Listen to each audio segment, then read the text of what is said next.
Okay, let's talk about how to set up your free birth chart online and what I recommend you look for when you are setting up a free birth chart.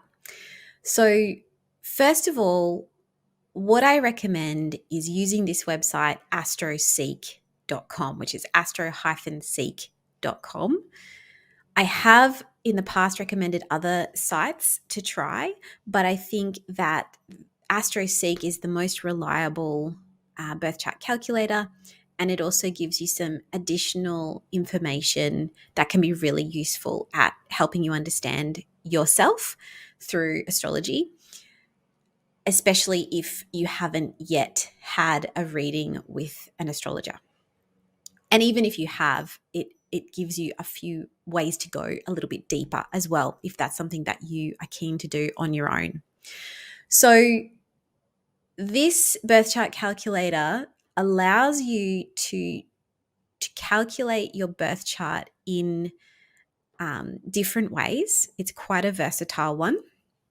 So what I recommend if you are working with me, doing a workshop with me, listening to my podcast, all of those things, is that you work in what's called the whole sign house system. That means you've got to go down here to this little extended settings button or link, and you've got to change the house system to whole sign. Okay, the automatic or the default setting will be Placidus, but you want to change that to whole sign. You want to remove all of these extra display points or chart points as well, because that will just make it look much more complicated.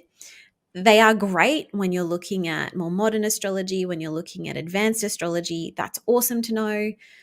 But for the purposes of just getting a free birth chart so you understand where the main players are, where the big planets are, what's happening with your rising, your sun and your moon, you don't need that stuff, okay?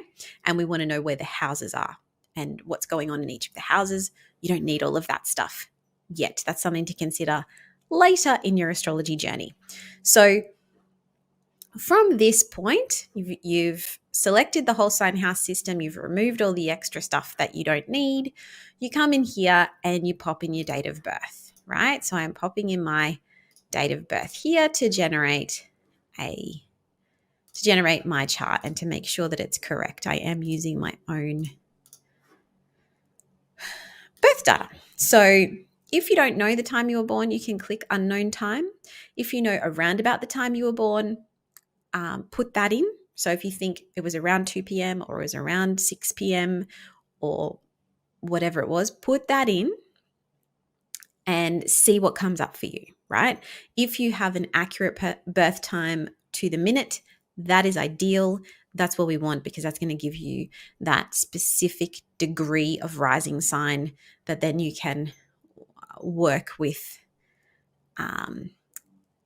in a more advanced way, I suppose. But if you just want to get a basic understanding of your chart, you may not need the exact time. So birth city, you start typing in your birth city and it should bring up the options. Okay, so it's bringing me up the options of the possible cities. Select the correct one. Obviously, I'm selecting Brisbane, Australia. And then where you go, click to calculate the chart. Now, this is my birth chart. I'm just going to turn off these ads so they don't distract you. This is my birth chart here, this circle in the middle here. You can just double check the data is all correct. So the date of birth is correct. The house system is correct. The city and the country are correct up the top, right? You want to make sure that's all right. You'll see here, this is where all the planets are. This is my chart. It's going to look very different on your chart. The planets are going to be in different places. You can see here that the house numbers are on the inside circle. So we go 1, 2, 3, 4, 5, 6, 7, 8, 9, 10, 11, 12. 12 houses. So in this example, which is my birth chart, most of the planets are contained between the 6th and the 9th houses. It will be different in everybody's chart, right? This is just the way that my chart works. Now, if you don't know the symbols for the zodiac signs, that's also totally fine, because as you scroll down the page, which I'm about to show you in a minute, it will reference the specific signs and not just the symbol for the sign. So don't stress about that. If you do know the glyphs for the zodiac signs, that's awesome. This will be a lot easier for you to just look at and understand. But if this is like early in your astrology journey and you need to know the names of the signs, that's totally fine. Just scroll down the page. It also has this handy little table over here, which is all the planet positions. So you can see the sun, the moon. It also tells you what phase the moon was in when you were born, which if you listen to a few of my podcasts, you may know that that's quite important to know what phase the moon was born, what phase the moon was in when you were born. Then it tells you, all of the other planets here, what sign they're in with the little glyph here, right? And you can click on these things and it will take you to more information about that down the page, right? So you click on the Mercury, takes you to the Mercury section of the page. But I just wanted you to understand that that's what that little table means. All of these numbers are the exact degrees that the planets were in when you were born. And this is relevant as you get more into your astrology journey, because this is how planets make aspect with each other. We are looking at their specific relationships to each other. So for instance, if you see things at the same degree, so in my chart, I've got Mercury at 13 degrees and Saturn at Mercury at 13 degrees of Capricorn and Saturn at 13 degrees of Scorpio. Now that is a significant relationship. Those are at the same degree in sextile with each other. So that's an aspect to look for. But for the purposes of this video, we really just want to know how your chart is set up, what zodiac signs are on each of your houses, and where your planets fall in those houses. We're not really going to worry too much about the degree aspects and the lines that you might see in this middle section yet. Okay? So if you want to find out a little bit more about like the interpretation that Astro Seek gives you, all you need to do is scroll down the page a little further and it's going to explain to you the first house. You can also change the rulership. Before I go further, you can change the rulership. Now, I specifically work with traditional rulership of the signs, right? Which is using the 7 visible planets, not the extra planets, which are Neptune, Uranus, and Pluto, which are not visible to the naked eye. The traditional planets within ancient or Hellenistic astrology are only the 7. So it's up to you if you want to do that. That's what I prefer. That's what I do. That's the way that I interpret the meaning of the signs and the rulers of those signs. So for me, this is my chart. So my first house is in Taurus. So it'll say ascendant in Taurus. It's also telling us the ruler of the ascendant, which is Venus, and what that ruler is doing. It's in Scorpio and it's in the 7th house. So that's kind of like a breakdown of that. This may be too much information for you at this stage. What you really just need to focus on is, what is your first house? What is your rising sign? That will be reflected in like what it tells you in this section about the first house, right? Ascendant in Taurus. Ascendant is rising sign.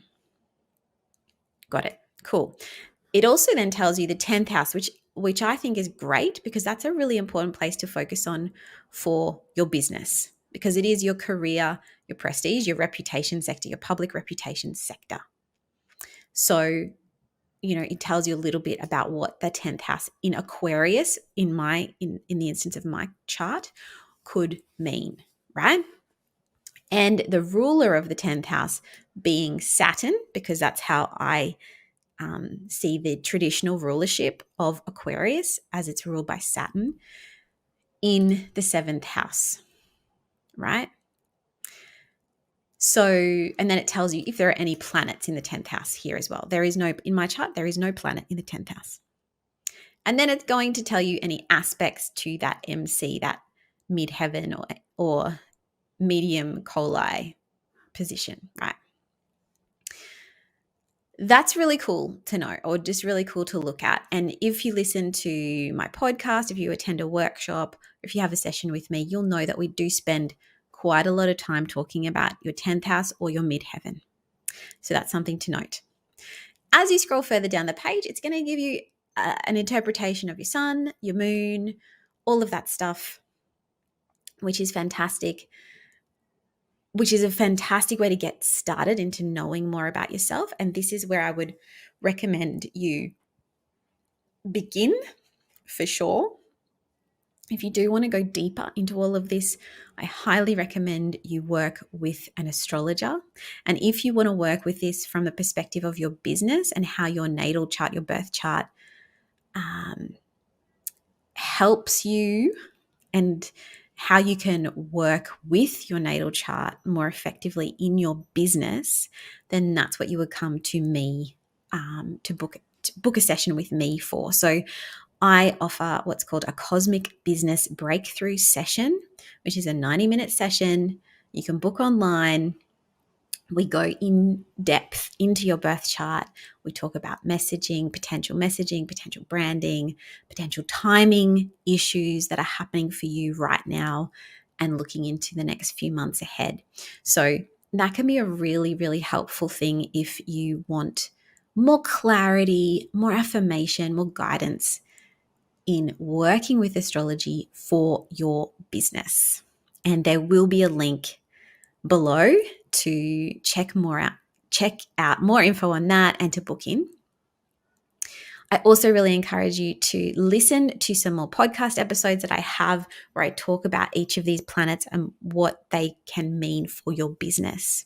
So you can listen to the podcast on YouTube. You can check it out on your podcast app of choice. But this is a great place to start, astroseek.com. Great place to start in terms of setting up your birth chart and getting to understand how all the planets are operating in your birth chart, getting to understand your rising sign, your moon, and your sun sign would be the first place to go, and then getting to know the rest of the planets. And if you're doing a workshop with me in terms of planning out your year, you will need to know and understand how the houses work. So what zodiac sign is on each of these houses. And that will help you know what's happening for you throughout the year. Okay, have fun with it. Best of luck. If you have any questions, send me an email, comment below. I'm available for you to help you clarify this system. But keep in mind that I am not tech support for astroseek.com. This is a great way. This is a great tool to use. I hope it helps you. If you want to go deeper, book a session with me and we can go there and really get to know you and your business on such a deep and profound level.